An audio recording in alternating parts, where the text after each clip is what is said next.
सच्चिदानंद परम ब्रह्म आद्यशक्ति जगदीश्वरी बलभद्र अनंताय परमात्मन् पुरुषोत्तम जगद्वन्द्या महादुर्गा जगद्व्याप्तं महाकाली नमामि पादपंकजे शरणागत रक्षमान् श्री गुरु महिमानंत शरण श्री गुरु महिमानंत शरण श्री गुरु महिमानंत शरण ओं श्री गुरुदेवाय नमः शरण ओं श्री गुरुदेवाय नमः शरण ओं श्री गुरुदेवाय नमो शरण ओं नमः शिवाय शरण ओं नमः शिवाय शरण ओं नमः शिवाय शरण। प्रिय मालिका प्रेमी और भक्त बंधु मैंने 4 वर्ष तले ये चैनल टी मुझे आरंभ करी आपण मान किसी कल्की लीला उपर किसी तथ्य देवाई कल्कीला केमती हम कल्कीलार तत्व कौन कल्की अवतार तत्व कौन प्रकृत लीलाटी किभली भाव संगठित हम और लीला भितर कौन कौन सब घटव ये विषय आप जनवाई मुझे चैनल टी आरंभ करी दुर्भाग्यवशतः कई जड़े भल टेक्नीशियन मिलने मत एडिटर मिलने तेणु मत बाध्य बंद करदे पड़ा। सौभाग्यवशतः बर्तमान सब संजोग जुटी जाइए समस्त प्रकार टेक्निकल डिफिकल्टी दूर हो जाइए तेणु मोर चैनल टी आसंता बाहुड़ा ठारू पवित्र बाहुड़ा उत्सव दिन आउ थे संप्रसारित होकर जाऊँगी। यह प्रति सप्ताह निमास खंडे प्रति सप्ताह तीन थर आप देखिपारे रविवार बुधवार एवं शुक्रवार एवं परवर्ती 2 मास भितर मुझे चेष्टा करी प्रतिदिन डेली आने बर्तमान गोटे क्वेश्चन मन को आसूची जे पंचसखा माने खूब प्रांजल भाव में लिखि जाइछंती कल्की अवतार किए ताक विषय सी अच्युत 5टी ग्रंथ लिखिले आदि संहिता अनादि संहिता महिमा संहिता परम संहिता सब ब्रह्म संहिता बा 24 पटल मालिका 64 पटल ग्रंथ रे ताक पई 5टी अध्याय लिखिले 46 पटल ग्रंथ रे ताक पई गोटी अध्याय लिखिले एवं जेभली भाव में श्री जगन्नाथ दास तांकर भागवत महापुराण आरंभ करिया पूर्व लिखा पूर्व प्रथमे नवई ऋषि चरण अनादि परम कारण लिखिकी आरंभ करथिले कारण ऋषि होउछन तांकर इष्टदेव सेहीपरि भाव में श्री अच्युत मध्य तांकर शिवकल्प आरंभ में जी कल्की अवतार ये बोली से मानिछंती जहाँ विषय से 5टी ग्रंथ लिखिछंती तांकु प्रणाम करिकिरी ताकू स्मरण करिकिरी शिवकल्प नवकंठ निगंठ लिखिले। अच्युत सदाबले कहते बहुत प्रमाण देते जे जिते गुड़िया निर्घंट लिखिं जिते गुड़िया मालिका लिखिं ता भर श्रेष्ठ हूँ शिवकल्प बा नवघंट निर्घंट से कौन कहे आरंभ कर पढ़ी दूसरी आपको शिवकल्प ग्रंथ आप देखिपारती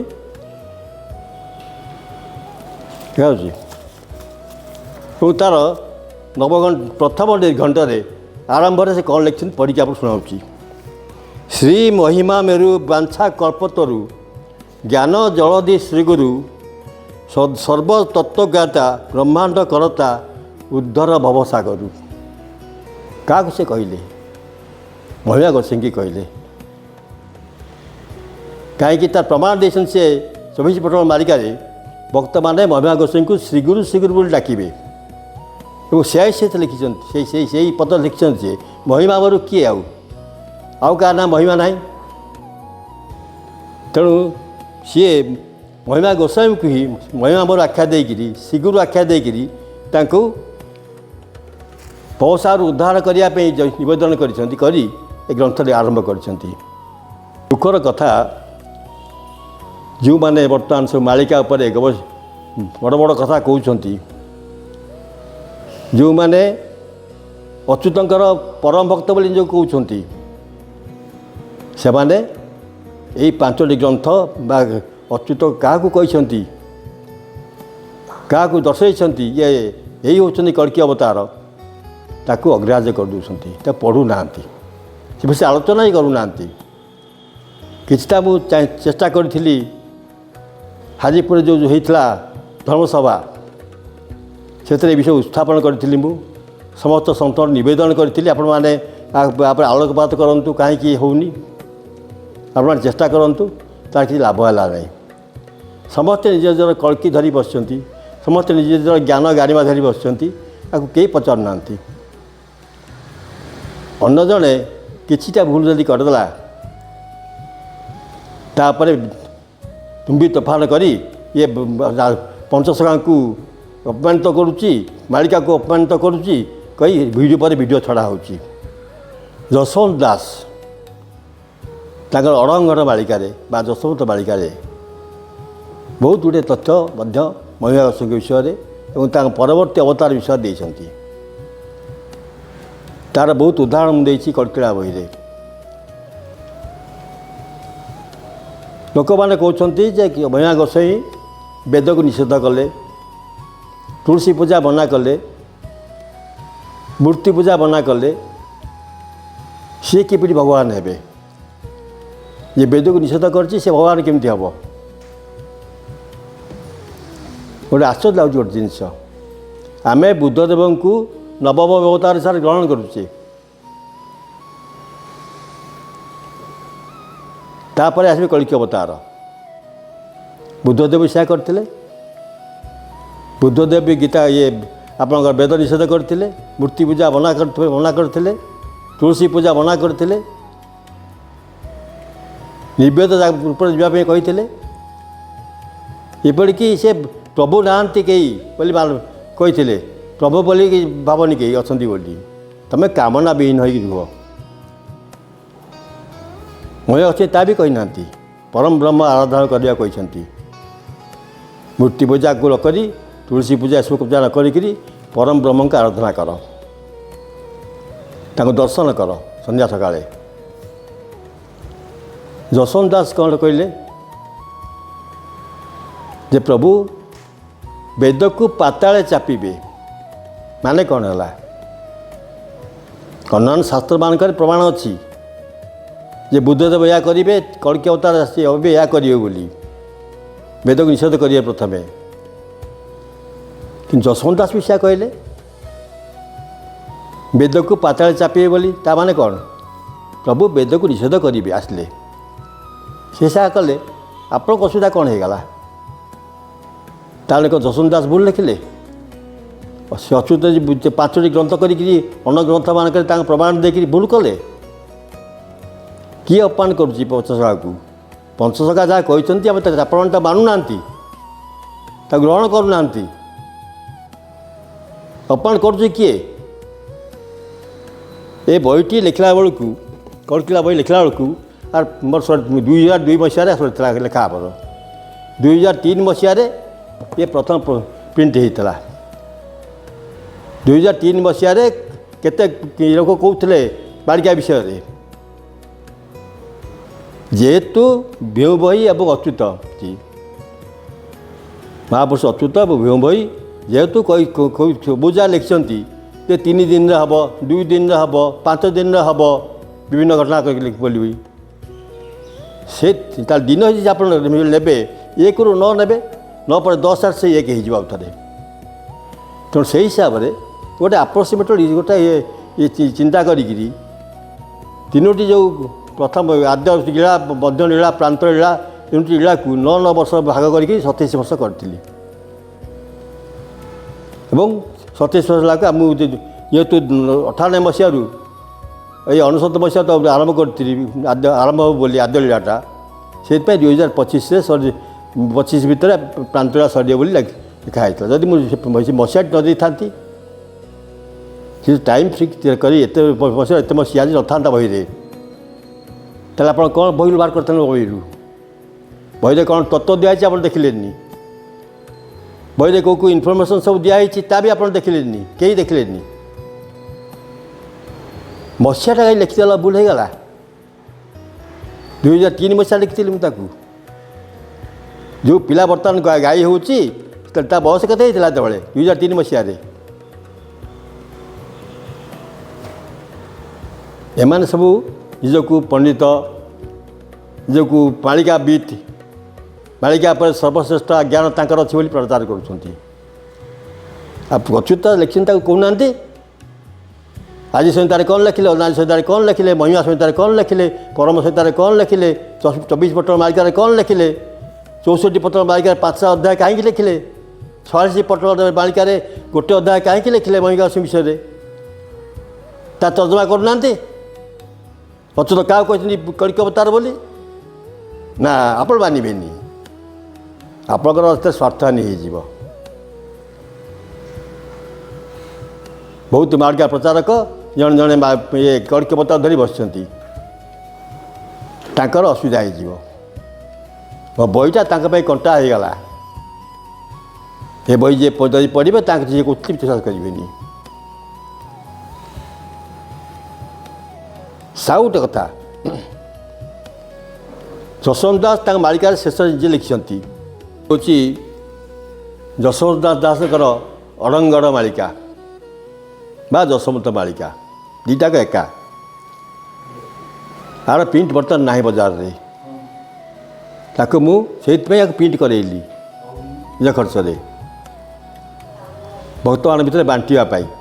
ଆପଣମାନଙ୍କୁ ଯିଏ ଚାହିଁବେ ଆପଣ ଖାଲି ମୋତେ ପୋଷ୍ଟାଲ ଚାର୍ଜ ଦେଇଦେଲେ ମୁଁ ଆପଣଙ୍କ ବହି ପଠାଇଦେବି। ଏଥିରେ କ'ଣ ଲେଖା ହେଇଛି, ଦାସ କ'ଣ ଲେଖିଛନ୍ତି ଏଥିରେ? ଏ ହେଉଛି ତାର ଶେଷ ପୃଷ୍ଠା, ଆପଣ ଦେଖିପାରିବେ। ଆକୁ ପଢ଼ିକି ଶୁଣିଥିଲି ମୁଁ ପ୍ରଥମ ସମ୍ମିଳନୀରେ।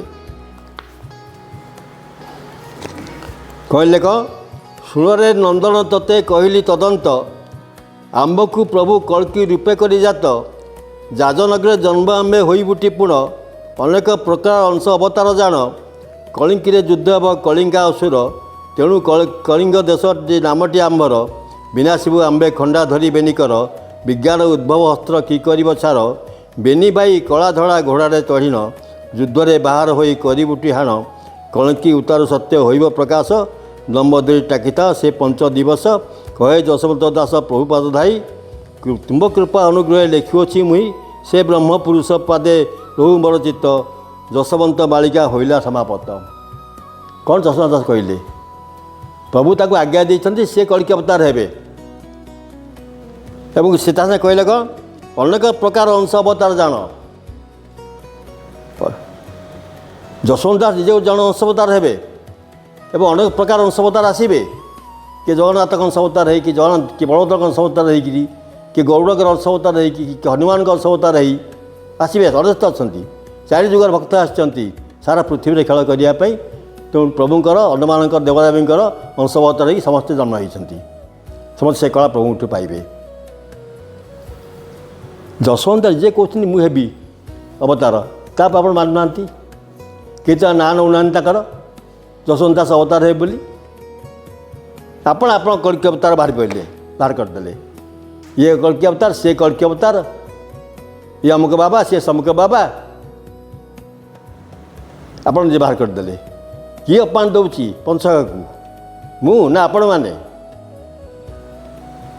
ଯିଏ କହୁଛନ୍ତି ଠେକା ବାନ୍ଧିକି ମୁଣ୍ଡରେ, ହେ ବାବୁ ଦେଖା ହେଇଥିଲେ ମୋର ରତ୍ନମଠ ପାଖରେ, କୁଣ୍ଡେଇ କାନ୍ଦିଲେ ଧରିକି ମୋତେ ଖୁସିରେ। ଆଜି କ'ଣ ହେଇଗଲା ଆଜ୍ଞା? ଆପଣ ତ ମୁଁ କେବେ ଅପମାନ ଦେଇନି। ତୁ ତା କରି କହିଲେ, ପେଲେନ ନନା କହିଲେ ପଣ୍ଡା, ପେଲେନ ପଣ୍ଡା, ଏଇ ଭାଷା ଆପଣଙ୍କର? ଆପଣ ଜଣେ ସାଧୁ କହୁଛନ୍ତି ଯୋଗୁ ବୋଲି, ଏଇ ହେଉଛି ଆପଣଙ୍କ ଭାଷା? ନିଜ ଭାଷା ଶାଳୀନତା ନାହିଁ ଆପଣଙ୍କର? ଆପଣ କି ସାଧୁ ହେବେ? ସାଧୁ ହେବାକୁ କଲେ ଶାଳୀନତା ଦରକାର। ସାଧୁଙ୍କର ବହୁତ ଗୁଣ ଅଛି, ହେଲେ ଯାଇ ଜଣେ ସାଧୁ ହୋଇପାରିବ। ଆପଣଙ୍କର ସେ ଗୁଣ ନାହିଁ, ଦେଖିଲି ମୁଁ। ଆଉ ଏଇ ପିଲା କଥା ପଢ଼ିକି ଆପଣ ଭାସି ଯାଉଛନ୍ତି। ଆପଣ ବହିଟା ପଢ଼ିଛନ୍ତି ମୋର କଳିକିଳା ବହିଟା? ସେ କ'ଣ ଅଛି? କଳିକିଳା ବହିରେ ସମସ୍ତ ତତ୍ତ୍ୱ ଦିଆହେଇଛି, ଯାହାକି କେହି ଦେଇନାହାନ୍ତି କୌଣସି ବହିରେ। ଗୋଟେ ସିଙ୍ଗିଲ୍ ବହି ମୋତେ ଦେଖେଇ ଦିଅନ୍ତୁ ଯେଉଁଥିରେ କଳିକିତାର ଜନ୍ମଠୁ ନେଇକି ତାଙ୍କର କଳା ଲୀଳା ଶେଷ ପର୍ଯ୍ୟନ୍ତ ଲେଖା ହେଇଛି। ମହିମା ଗୋସାଇ ଥିଲେ ପ୍ରଥମ ଅବତାର। ଅଚ୍ୟୁତ ଲେଖିଛନ୍ତି ପ୍ରଭୁ ତିନି ଜନ୍ମ ନେବେ। श्री तृतीय जन्म प्रभु कल्की अवतार हे प्रथम प्रबुद्ध अवतार बुद्ध अवतार तापर कल्की अवतार महिमा गोस्वामी अनंत महिमा स्वामी कल्की माने पृष्ठ प्रमाण देते अच्युत अन्य पंथा देते से कोट रे केमी रे क्या सागे रे किपरि चलिए जीवन यापन केमती हम तृतीय जन्म प्रथम जन्म सब बही दिखाई भूल हो गला कि लिखिनी है 45 25 50 हजार सरनी कि सरनी तो बही खराब कहीं पढ़ंतुनी आपन जे तत्व दे पारना क्या ज्ञान दे पारना कल्कीला विषय कल्की अवतार विषय जो बही खंडे प्रभु द्वारा प्रकाश पाई लोक पढ़ी जानूँ ताकि बंद करने चेष्टा कर स्वार्थ कौन अच्छे आज्ञा एथारे आपण स्वार्थ कौन से पिला कौन जब पेंट सार्ट पिंधिकी बालिका विषय कौन कहे बाबू तू तो पेंट सार्ट पिंधि बुलुचु मो नाती बस हबू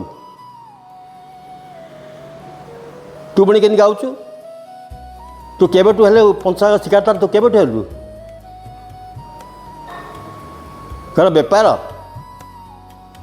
आपण देखो आज्ञा मुझे प्रथम बही विषय आप आलोचना करदे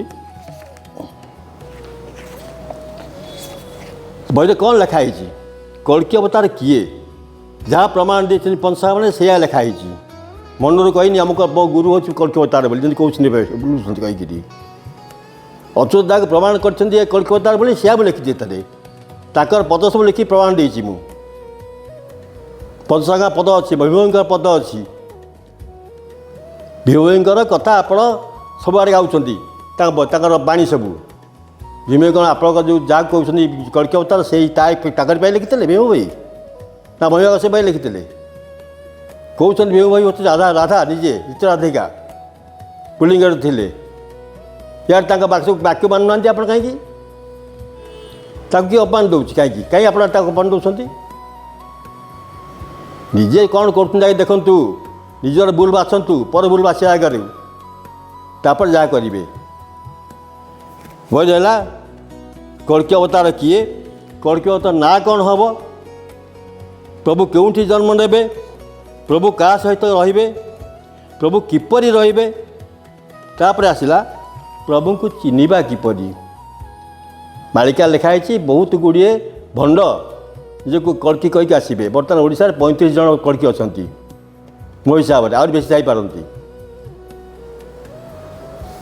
समस्ते भंड मु कहूनी किंतु जी प्रकृत कल्की अवतार आसबे ताको आम चिन्हवा केमती जाना केमती प्रभु के द्वारा कौन चिन्हवर्ण थाए जहाँ देखिए आम जापर ये हूँ प्रभु बोली प्रभु के द्वारा पादर कौन चिन्ह थाए जहाँ देखिकी गोपी मैंने चिन्ह पारे प्रभु को जहाँ देखिकी चैतन्य को तो बापा माँ चिन्ह पारे आपण मैंने से कथा दरकार नहीं जान लोकर भक्तर किए दे पाठ कौटरी किए कौटी कही कौ सभा ए विषय समस्त खाली कल्की अवतार आसबे अमुक करेंगे समक करेंगे अमुक लोक कल्की अवतार समुक लोक कल्की अवतार या गाई चलती लोक प्रकृत तथ्य देवाई बही लिखाई था आमर 4 वर्षर परिश्रम लगे मत बही लिखापी विभिन्न तथ्य संग्रह करने 30 वर्षर मोर आप रिसर्च बालिका पर बही लिखिली मुझे अलग धर्मी नुहे आज्ञा अलग मो धर्म ग्रहण करनी अलग बाबा मो नुहे बहुत थर मुझे सभा मानक मो ना मालिका ना मु कौन सी बाबा नुहे कि माता किसी नुहे मोर कौन शक्ति ना मुझे साधारण लोक सदा कही आसी मैं एपिसोड कही जो सभा समिति भी कही आपण मैंने कौन भाव मत कहीं मत गाई कर कौन है अंश अवतार जहाँ लिखली पढ़ी लिखली शुणिले आप बर्तमान अड़गढ़ मालिकार लिखी जशवंत दास विभिन्न प्रकार अंश अवतार आसबे अंश अवतार माने केमती आसबे किए सबू विषय कौन लिखाई भक्त और भगवान भर भितर संबंध कौन ता विषय लिखाई महात्मा अच्युतଙ୍କ ଉପରେ ଗୋଟିଏ ଗୋଟିଏ ଅଧ୍ୟାୟ ଅଛି। ତାପରେ କଳିଯୁଗର ଆୟୁ ଉପରେ ତା ବିଷୟରେ କିଛି ଲେଖା ହେଇଛି। ମିନଶ୍ରେଣୀ ଯୁଗ ବିଷୟରେ ଲେଖା ହେଇଛି। 7 ଦିନ 7 ରାତି 3 ଥର ହେବ ସେ ଲେଖା ହେଇଛି। ଏବଂ ସେଥିରେ ଦିଆହେଇଛି ଆଦ୍ୟ ମଧ୍ୟ ପ୍ରାନ୍ତ 3ଟି ଜିନିଷ ରହିବ ସବୁଥିରେ। ମେନ୍ ଯେଉଁ ଘଟଣା ଘଟିବ ସବୁଥିରେ 3 ଥର ଲେଖା ହେବ ବୋଲି ସେ ପ୍ରମାଣ ମଧ୍ୟ ଦେଇଛି ବହିରେ। ମୁଁ ନିଜେ ପଞ୍ଚାମାନଙ୍କ କଥାରୁ ଉଦ୍ଧାର କରିକିରି ବିଭୁଙ୍କ କଥାରୁ ଉଦ୍ଧାର କରିକିରି ବିଭୁ ଲେଖିଛନ୍ତି ଆଦ୍ୟ ମଧ୍ୟ ପ୍ରାନ୍ତ ଜାଣିଥିବ ସେ ହିଁ ଶେଷକୁ ରହିବ। ପ୍ରଭୁଙ୍କ ଲୀଳାର ଆଦ୍ୟ ଲୀଳା ପାଦ୍ୟ ଲୀଳା ମଧ୍ୟ ଲୀଳା ପ୍ରାନ୍ତ ଲୀଳା ତାକୁ ଯିଏ ଜାଣିଥିବ ଚିହ୍ନି ପାରିଥିବ ତାକୁ ନିଜେ ଅନୁଭବ କରିପାରିଥିବ ସେ ହିଁ ପ୍ରଭୁଙ୍କ ପାଖରେ ରହିବ।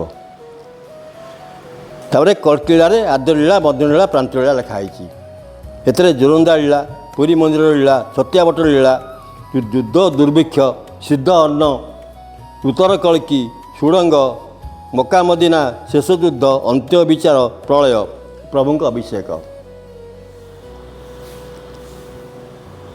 ଏଇସବୁ ଜିନିଷ ପଢ଼ିଲେ ଆଜ୍ଞା ଆପଣ କହିପାରିବେ। ଆପଣମାନେ ଯେଉଁମାନେ ଆଜି ପାଟି ଖୋଲୁଛନ୍ତି ମୁହଁ ଖୋଲୁଛନ୍ତି କାଲି ତ ଜଣେ ବାବୁ କହିଦେଲେ ଦେଖିଲି ତାଙ୍କ ଭିଡ଼ିଓ ଜଣଙ୍କ ଇଏରେ ଯେ ବର୍ଷ ଲେଖିବା ଉଚିତ ନୁହେଁ। ବର୍ଷକେ ଲେଖିଦେଇଛି ଭୁଲ କରିଛ। ବର୍ଷ ଲେଖାଟା ଭୁଲ ହେଇଗଲା। ବାକି ତ ଯେଉଁ ଲେଖା ଅଛି ଯେଉଁ ତଥ୍ୟ ଦିଆହେଇଛି ବହିରେ ସେ ସବୁ ଭୁଲ। ଗୋଟେ ଭୁଲ କାଢ଼ି ଦେଖାଇ ଦିଅନ୍ତୁ। ମୁଁ ମନରୁ ଲେଖିଛି ବହିରେ ନାହିଁ ବୋଲି ପଂସା ଲେଖିନାହାନ୍ତି ବୋଲି ଦେଖାଇ ଦିଅନ୍ତୁ ମୋତେ। ପଂସା ବାଣୀକି ଆପଣ ମାନ୍ୟ କରୁଛନ୍ତି? ପଂସା ବାଣୀ ପ୍ରଚାର କରିବାକୁ ଆମେ ଉପଯୁକ୍ତ ନା ଆପଣ ଉପଯୁକ୍ତ? ବାବୁ ତମ ସାଙ୍ଗରେ ସତ୍ୟଭଞ୍ଜର କ'ଣ ଗଡ଼ି ଲାଗିଲା ସେ ତମେ ଜାଣ। ସତ୍ୟ ଅନୁସାରେ ମୋର କୌଣସି ଫାଇନାନ୍ସିଆଲ କଣ୍ଟାକ୍ଟ ନାହିଁ।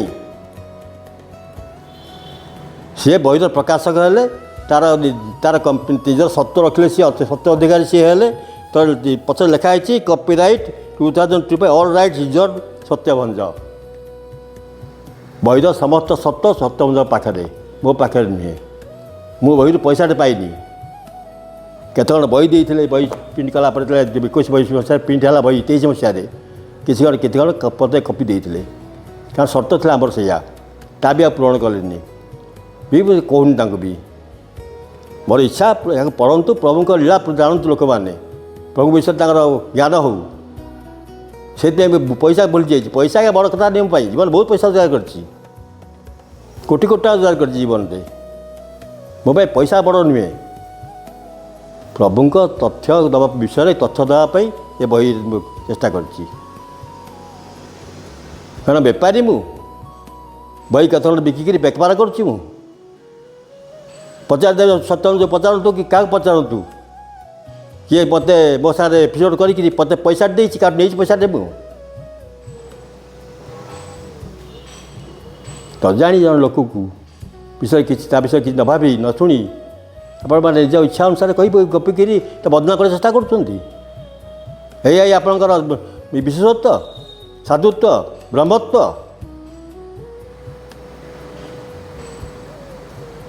ସାଧୁ ହେଲେ କ'ଣ କେମିତି ହେବ? ସାଧୁ ପାଇଁ ଜଣେ ସାଧୁ ହେଲେ ତାର କ'ଣ ସବୁ ଅଛି? ଇଏ ସମଦୃଷ୍ଟି ବୈରାଗ୍ୟ ଶାନ୍ତ ଦୟା କ୍ଷମା ଅକ୍ରୋଧ ରୁଚିତ୍ୱ ସତ୍ୟ ଆଦି ଗୁଣ ଥିଲେ ବ୍ୟକ୍ତି ସାଧୁ ହୁଅନ୍ତି। ତାଙ୍କୁ ସାଧୁ ବୋଲି ଜଣାଯିବ। ଆପଣ ତ ରାଗୁଛନ୍ତି ଆଜ୍ଞା। କଥାକେ ରାଗି ଯାଉଛନ୍ତି। ଅଶ୍ଳୀଳ ଭାଷା କହୁଛନ୍ତି। ମୁହଁରେ କଳା ବୋଳିବାକୁ କହୁଛନ୍ତି। ଆପଣ ମୁହଁରେ କଳା ବୋଳିନି। ଅଚ୍ୟୁତଙ୍କ କଥାକୁ ଆପଣ ମାନିଛନ୍ତି? ଅଚ୍ୟୁତ ଦାକୁ ଯେଉଁ 5ଟି ଗ୍ରନ୍ଥ ଯାହା ଭିତରେ ଲେଖିଛନ୍ତି ଅଚ୍ୟୁତ ଇଏ କଳିକ ଅବତାର ବୋଲି ଆପଣ ମାନିଛନ୍ତି ମୁହଁରେ କହିଛନ୍ତି? ଆପଣ ତାଙ୍କୁ ଅପମାନ କରୁନାହାନ୍ତି ପଂସାକୁ। ମୁଁ ଖାଲି ମସିହାଟା ସେତେବେଳେ 2003 ମସିହାରେ 9 ବର୍ଷ ଲାଖେ ଗୋଟେ କାଲକୁଲେଟ୍ କରି ଗୋଟେ ଆପ୍ରୋକ୍ସିମେଟ୍ ଡେଟ୍ ଦେଇଦେଲି ଯେ ମସିହା ଦେଇଦେଲି ଆଉ ଭିତରେ ହେଇପାରେ। ଆପଣ ତାକୁ ବସି ପଡ଼ିଲେ କିଛି ହେଇନି 2023 ମସିହାରୁ ଆଜ୍ଞା तो जानले जो लिखाई मालिकार 2022 भारत आक्रमण हम 22 भारत दीप लिभिज लिखाई मालिकार 23 भी लिखाई से 24 भी लिखाई से पढ़ी दूसरी शुणी दूसरी आपन को 22 कौन लिखाई 22 अंकर हो जाई बिरंची देश से साई सिराजा आसब बाहिण बहुना भूगोल पठाण 22 अंकर बाहब 24 अंक प्रवेश आपको लिखिले कलिग आगत भविष्यांतरे बलराम दास 22 भारत दीप लिज पृथ्वी हेब गोलकुंडा हाथे धरी खंडा बदन भूसुंडा बाती जीवे गंडा गंडा दीप लिभ कौन आज्ञा माने कौन भारत पराधीन हम लिखाई 22 23 कौन लिखाई उत्तरू माड़ी आसबे जवन दक्षिण दिगरे होइबे मेल नाराकार हेब परजाजन माड़ी आसबे मोगल पठाण बाण बसु घन ऋतु मिसाई एथमध्य खेल जे हुई कलिकल्प गीतार अभाव अध्याय लिखिले अच्युत ताले कौन है बाण है 5 बसु है 8 घन है 4 ऋतु है 6 टोटाल मिसा 23 2023 मसीहा हम बोली लिखिले कलिकल्प गीतार अच्युत संग्राम लगिबटी पुण 24 अंकर प्रमाण चैत्र मास मध्य मंगलवार से दिन सैन्यटी आसबे ओडिशा भितर पशिबे 2024 ओडिशा सैन्य पशिबे तमाम ता पूर्व भारत आक्रमण होइतिबो हेलानी 2025 मीनशनी जो अंके युक्त हे जाण श्री नीलाचल को ग्रास कर दमन 25 मीनशनी पहले ओडिशा आक्रमण हम हैनी कहीं हैनी आज्ञा पंचा कौन भूल लिखिं ना से पागल थे गोटे जिनस देश को आक्रमण करने पूर्व युद्ध आरंभ हवा पूर्व जो सब घटना घटिया कथा जो प्लाटफर्म तैयारी हवा कथा हैनी एपर्यंत हो पारिनी से अच्युत विभिन्न वर्ष देखी पंचा मैंने यहाँ हेले एटा हम ये 23 मसीहा डिसेम्बर मासरू मोर एपिसोड आप देखूँ अधिका दिन मुझे अधिकांश एपिसोड्रे जेपर्यंत युद्ध होनी भारत आक्रमण होनी किसी घटनी ताक आप शुणुना आज्ञा खाली बईटा देखी पकड़े शुणिले जदि से टका कथा शुणिकी कथा कही पकाच तुम अनुमान कही पकड़े आउ जड़े कही पकड़े ये दिन डेट दे आउ वर्ष दबा कथा नुहे देखईदे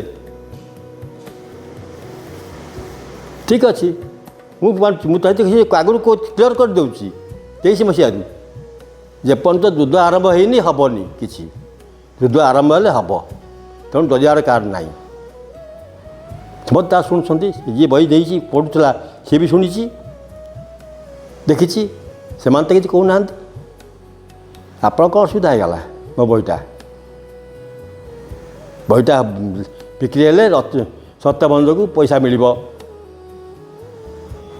से कंटा होगा बहीटा बिक्री हेले सत्यबंध ना हम तार लोक बढ़े से आप कंटा होगा आप सत्यबंध सारे कौन अच्छी बहुत दरकार नहीं जानी आज्ञा मोर तो कोई लेन देन ना कि मत कहीं वर्षस्थूल कले बदनाम करने चेष्टा कले बेपारी बोली डाकिले मत मुझे बेपारी तापर 26 पुणी लिखला कौन 26 अंक ओडिशा पक्षर लगे महासमर भारतर शेष सबरटे जानी था तु वीर कलिजुग मालिका लिखिले अच्युत सदा सर्वदा कही आसी आज्ञा ये जो वाक्यटी ये गुजराटी युद्ध गुजराटी युद्ध हूँ भारतर शेष युद्ध युद्ध तो आरंभ होनी सर केमी आज्ञा से विषय पुणी लिखाई कौन 6 वर्ष 16 मास युद्ध तदंत ओडिशा को प्रमाद भारत आक्रमण 6.5 वर्ष पर ओडिशा को प्रमाद पड़ो आक्रमण आरंभ ही पर्यंत भारत वर्ष घटो केमती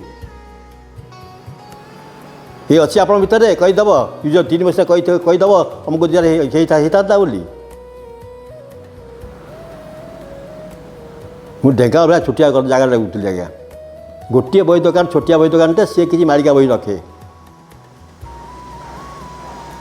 ताठू किसी कर्ष कर बापा किसी बही थिला आश्रम किसी बही पाइली अन्य जगार कटक भुवनेश्वर ब्रह्मपुर किसी कलेक्शन कली आस्ते आस्ते मैक्सीम कलेक्शन जो एवं जो कलेक्शन कर सब 2010 पर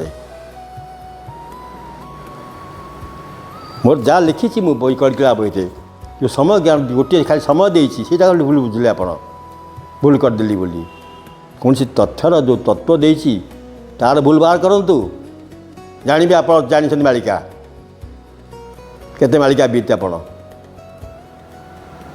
ये मानुनी पंचक वाक्य अनुसार काम करूनी से मैंने पंचक अपमान कर मु अपमान कर डेटा दे देगी सी भी 25 वर्ष तले केजन थे आज्ञा तले 2001-2 मसीहा बेलू केतटा लोक थे मालिका पर कहते लिखुले किए दे तथ्य एमती तत्व आपण को कौ बही पुणी आ गोटे कथा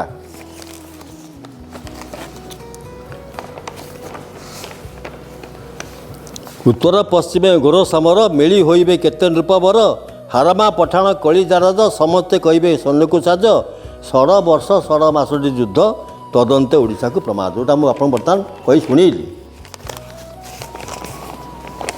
तापर पुणी लिखा है कौन 32 ठाबरू 36 जाए किछि उच्छ्वास हेब वसुधाए पृथ्वी अधिपति नहिबे केई एका दबन साधी नब बही 39 बलदेव देवे रड़ी छाड़े खंडगिरी थाई से रड़ी घाते ब्रह्मांड कपिब सेठारु सेवा छाड़ी पलाइब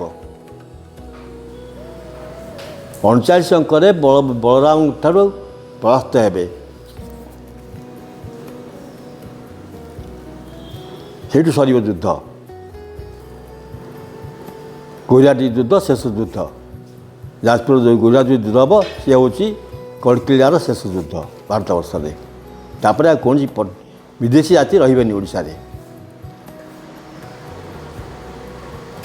जहाँ लिखाई मालिका हिसाब पड़ूँ आप सीधा कौन हो गला एमती बाहर बंदर किसी गड़ा कथा दिए मुझे गोटे प्रेडिक्शन देता एमती हम सेमती हम ताल असुविधा कथा कौन देखते प्रेडिक्शन अमुक डेट हम बोली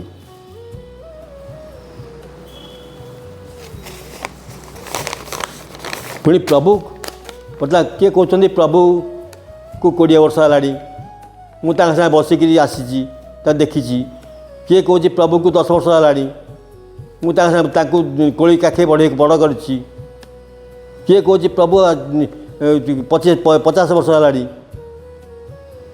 वर्ष देखी दूसरी आम देखुचु कड़की अवतार को प्रभु कड़की अवतार विषय केमती आसे लिखिं किए आपंकर ब्रह्मकल्प टीकार अच्युत कौन लिखिले केमती आसे प्रभु कौट आसबे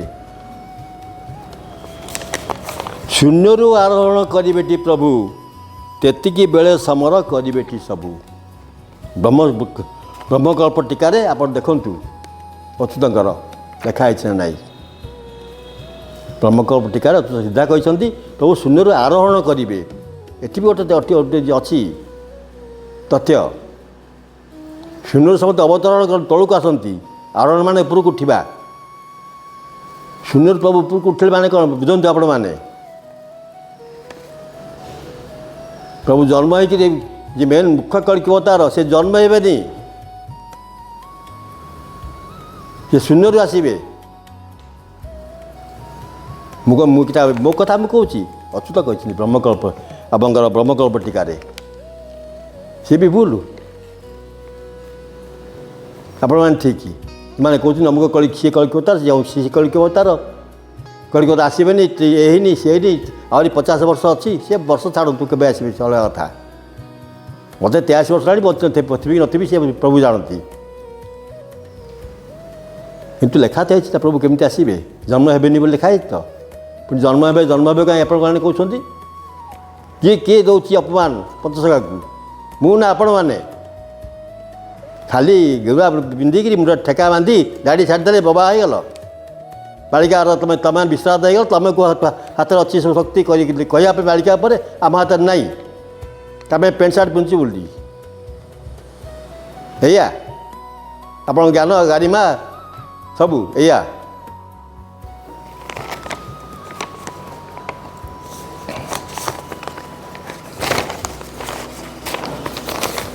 किसी लोक गोटे जिनस जानी भल जानी गोटे जिनस मालिका को विश्लेषण कला बेले ज्योतिष विषय टी ज्ञान दरकार जो जोग देती बाहर करवा दरकार केबे जोगटा पड़ुची आपणकर ना हरिचंदन हरिचंदन बाबू से एत भूल करदे जो जोग लिखाई ये जुगर हम बोली से जोग देखले पांजे से जोग पड़ुची कौ डेट्रे पड़ू से डेट से कहले हेलानी हेनी तुम जानी मुझे कही इतने हेनी कहीं हेनी ना युद्ध तो आरम्भ ही युद्ध है कि सब जिन हम सीटा से भूलीगले गणना भूल है जहाँ लिखाई मालिका से अनुसार गणना कर पांच से कहते से हिसाब से राइट किंतु भूल कले कौन कौन घटले घटब सेटा से भूलीगले से सदा मुझे कही आसी युद्ध हेले आरंभ हेले जाए सब घटब आरंभ हम ना किसी हेनी कई डरिया दरकार नहीं लिखाई कौन पुणी भक्तिबुद्धिदायक गीता ये गीतार शिशुअंत लिखिले हेतुमती दे शुण पंडु नृपसुत जौसती ज्योतिष जोग हम विरल विकृत ज्योतिष गणना विरल विकृत हो विधान ईश्वरनाथ वाणी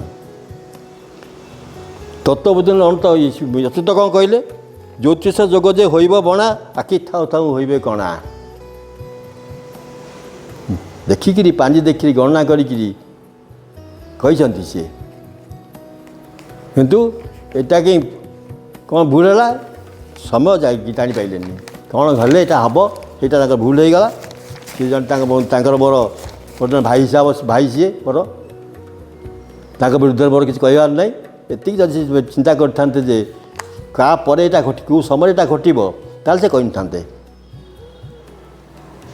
था आपण एत तात्सल्य कर अपवाद कर मुहर कला बोलू अमुक करू समूक कही आप किए ठिकादार पंचशंकर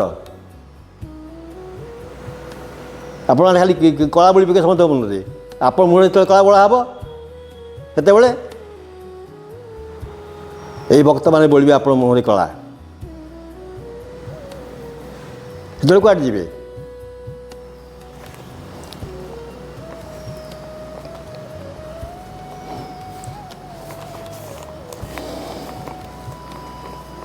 समस्ते बर्तमान मालिका पर कहूँ आरंभ कर 50 चैनल बाहर सबू चैनल खराब नुहति यही जो समय है चैनल मुझे तार ये अच्छी माने मुझे सब्सक्राइब करी इनिशियल जो करते सी जो कम करते भल लगुला देखुली एपन भी सब्सक्राइबर हो अच्छी चैनल कि चैनल तो उड़ीगला आप देखिपारे सी भक्ति देवानंद गोटे चैनल अरे मत भारी भल लगे चैनल देखापी बहुत बहुत नुआ जिन पाक जाए किसी तथ्य सी कहतु ठीक था उड़ू था जहाँ से कही जहाँ जाती कितु जाऊँच भल कम कर बहुत गुट चैनल अच्छी 4-5 चैनल आउट अच्छी माने बहुत भल कम कर चैनल आम चैनल गोटे कम करुचे प्रभुंकर लीला प्रचार करने पंचसखा बाणी प्रचार करने तुम्हें किए प्रचार कर तुम्हें किए कह आमको प्रचार कर रखीबू ठिका नहीं तुम एकुटिया कहवाई भूल कथा कहीं लोक भंडेब थोके कहते जन्म है दर्शन करी मुही थोके कहते जन्म हे प्रभु ठारागार बुझ तुही बुद्धि विवेक को प्रभु हरि ने बणा हे सूर्यजन आपणा हस्ते स्कंद छिंदाइबे मिलिबे देवी भवन ତାକୁ ଲେଖିଲେ କିଏ? ଅଚ୍ୟୁତ ଲେଖିଲେ। ଏ ବି ଭାବ ହେଉଛି ବର୍ତ୍ତମାନ ଏଇଆ ହିଁ ହେଉଛି। ମୋ ନାଁ ମାଳିକା ଅଛି, ତୋ ନାଁ ନାହିଁ। ମୁଁ ତ କହୁଛି ମୋ ନାଁ ମାଳିକାରେ ନାହିଁ। କେଉଁ ମାଳିକାରେ ପାଇବନି ପୁଲିସ ବିହାରୀ ପଣ୍ଡା ନାଁ?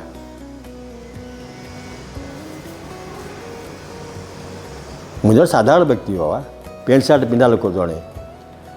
ପ୍ରଭୁ ଟିକେ ବୁଦ୍ଧି ବିବେକ ଦେଇଛନ୍ତି ବୋଲି ମାଳିକା ବହିକୁ କିଛିଟା ବୁଝି ଲେଖିଛି ବହିଟେ। ବହିରେ ଯେଉଁ ଲେଖା ଅଛି ସେ ଲେଖା ଉପରେ କ'ଣ ମିଷ୍ଟେକ୍ ଅଛି କୁହନ୍ତୁ, ଦର୍ଶାନ୍ତୁ ମୋତେ। ଏଇଟା ଭୁଲ ଲେଖିଛନ୍ତି ଆପଣ, କାରଣ ପ୍ରତି ଲେଖାରେ ପ୍ରମାଣ ଦେଇକି ଲେଖିଛି, ମନରୁ ପଦରେ ଲେଖିନି। ଯାହା ପଂସକମାନେ କହିଛନ୍ତି, ଯାହା ଭୀମଭୋଇ କହିଛନ୍ତି, ଅନ୍ୟ ସନ୍ଥମାନେ କହିଛନ୍ତି, ତାକୁ ହିଁ ଉଦ୍ଧାର କରିଦେଇଛି ମୁଁ ବହିରେ, ଏହା ହେବ ବୋଲି। ଆପଣ ତ ବିଶ୍ୱାସ କରୁନାହାନ୍ତି ତାକୁ, ପଂସା ବାକ୍ୟକୁ ଆପଣ ବିଶ୍ୱାସ କରୁନାହାନ୍ତି। ଆପଣ କାହାକୁ ଅପମାନ ଦେଉଛନ୍ତି? ମୁଁ ଦେଉଛି ଅପମାନ। ଖାଲି ମସିଆଟା କହିଲେ ଅପମାନ ହେଇଗଲା? ପଚାରିଥିଲେ ମୋତେ ଆସିକିରି, ଆଜ୍ଞା ଏଇଟା କେମିତି କାହିଁ ଲେଖିଲେ, କ'ଣ କାହିଁ ହେଲା, କ'ଣ ପଚାରିଥିଲେ ମୋତେ ଆସିକି କେହି? ତ ମନ ଅନୁସାରେ ତୁମେ ଏତେ ଗୋଟେ ଚ୍ୟାନେଲ୍ କଲୁ, ଯାହା ଗାଇଯିବ, ଯାହା ବିଷୟରେ ଯାହା କହି ଚାଲିଯିବ। ଆମର କ'ଣ କିଛି ପ୍ରେଷ୍ଟିଜ୍ ବୋଲି କିଛି ନାହିଁ? ତୁମକୁ କିଏ କହିଲା ଏକଥା କହିବା ପାଇଁ? ଆମର ଭୁଲ, ତୁମେ କିଏ? Who has permitted you? ତୁମ ଠିକା ନେଇଛ ପଂସଙ୍କର?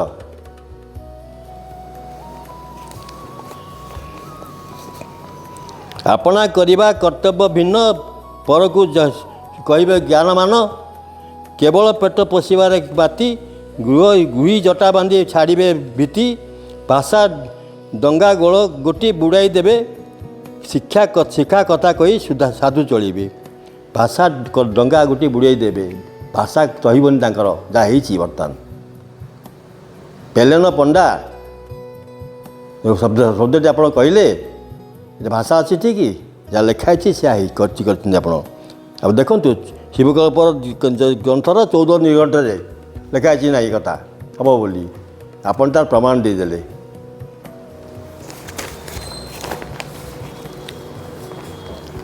ପୁଣି ଆଉ ଗୋଟେ କଥା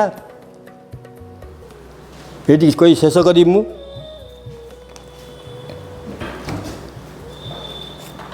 ଆପଣଙ୍କର କହୁଛନ୍ତି କଳିକି ଏଠି ଅଛନ୍ତି, କଳିକି ସେଠି ଅଛନ୍ତି, କଳିକି ଅମୁକ ଜାଗାରେ ଅଛନ୍ତି, କଟକରେ ଅଛନ୍ତି, ଭୁବନେଶ୍ୱର ଅଛନ୍ତି, ଅମୁକ ଜାଗାରେ ଅଛନ୍ତି, ବହୁତ ଜାଗାରେ କହୁଛନ୍ତି ଲୋକମାନେ।